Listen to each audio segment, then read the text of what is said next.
আজি ইংৰাজী 12 আগষ্ট তাৰিখে শোণিতপুৰ জিলা ঢেকিয়াজুলিৰ ৰাধানগৰ বাগানস্থিত বৰচলা চাহ বাগিচাৰ মডেল স্কুল অংগনাবাড়ী কেন্দ্ৰ ত্ৰৈমাত্ৰিক আলোচনী কাচিয়লি সপ্তম বৰ্ষপূৰ্তি অনুষ্ঠান সম্পন্ন হৈ যায়। সেই উপলক্ষে আজি পুৱা 10 বজাত গছপুলি ৰোপণৰ পিছতে 11 বজাত আৰম্ভ হয় মূল কাৰ্যক্ৰমত কাচিয়লি এমুঠি ৰোডৰ হাঁহিৰ মুখ্য সম্পাদক জ্যেষ্ঠ সাংবাদিক তথা লেখিকা পলিমা বি চেতিয়াৰ নেতৃত্বত মত বিনিময় তথা অন্যান্য শিক্ষামূলক অনুষ্ঠান সম্পন্ন হয়।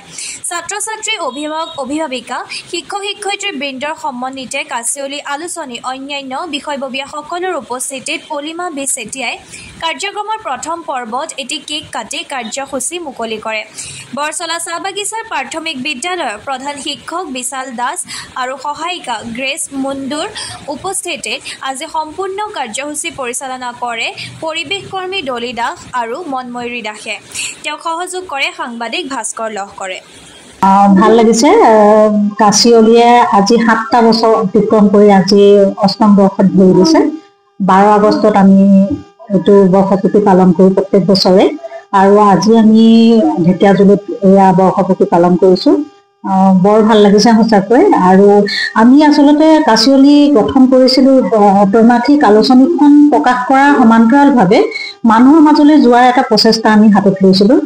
মানুহৰ বাবে কিছু কাম কৰা আমি আশা কৰিছিলোঁ, আৰু তেনেকৈ আমি বোকাখাতত যথেষ্টখিনি কাম কৰিছিলোঁ। আমি অনাথ আশ্ৰম বা বিশেষভাৱে সক্ষম ল'ৰা ছোৱালীসকলৰ লগত কাম কৰিছিলোঁ।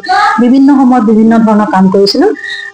আমি ভাবিছোঁ পৰৱৰ্তী সময়ত আমি আকৌ এই যাত্ৰা অব্যাহত ৰখাৰ প্ৰচেষ্টা অব্যাহত ৰাখিম, আৰু সকলোৰে সহায় সহযোগিতা আগতে যেনেকৈ পাইছিলোঁ বিগত সময়ত পোৱাৰ দৰে অনাগত সময়তো আমি এই সহযোগিতা পাম বুলি আশা ৰাখিছোঁ। শোণিতপুৰ জিলাত আজি আমি আৰম্ভ কৰিছোঁ বৰ্ষপূৰ্তিৰ দিনাখনে প্ৰথম প্ৰচেষ্টা আমি শোণিতপুৰ জিলাত আজিৰ পৰা আমি আৰম্ভ কৰিছোঁ, আৰু বিভিন্ন সময়ত আমি সকলোৰে সহায় সহযোগিতা ল'ম আৰু পৰামৰ্শ গ্ৰহণ কৰিম আৰু তেনেদৰে আগবাঢ়িব পাৰোঁ। নমস্কাৰ। আজি যি অনুষ্ঠানটো মোৰ ইয়াতে বৰচলা চাহ বাগিচা অংগনবাড়ী কেন্দ্ৰত যি বাইদেউসকল আহি পেলাই সহযোগ কৰিলে, শিশুসকলৰ লগত ধুনীয়াকৈ সহযোগিতা শিশুসকলেও কৰিলে, আমিও বৰ ভাল পাইছোঁ অনুষ্ঠানটো। এটা প্ৰীতি ভোজৰো আয়োজন কৰিছে শিশুসকলৰ লগত, আৰু প্ৰথম আহি পেলাই তেখেতসকলে গছপুলি ৰোপণ কৰিলে।